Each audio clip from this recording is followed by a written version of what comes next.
anything. This stuff is 6 foot high.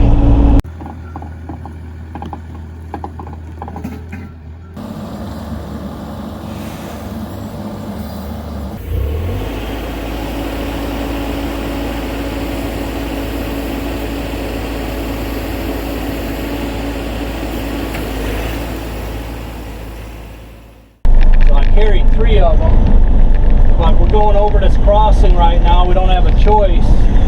This is the mud crossing that I made a few weeks ago. But Curtis told me it's holding up. I mean, ideally you'd want it to dry more, but we got to access this road right here, so.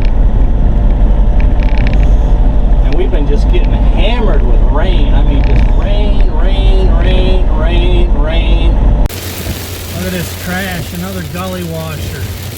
I mean, just, again, another year of too much rain in the spring. Just definitely too much. Come on. That's how slick this clay is. I can't get up this incline. Alright, Curtis is buried on that muck culvert. I made him ruts on the way out, so I'm going to try and go around and cross this little creek right here somewhere.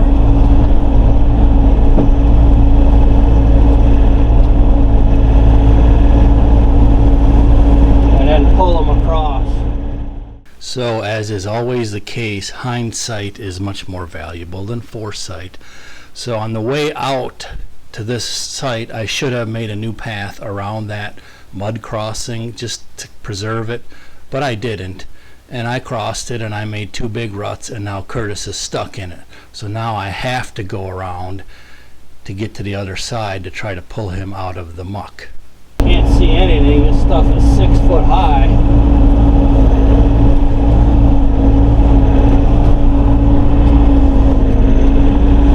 Hate going in blind like this.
should be able to just pull it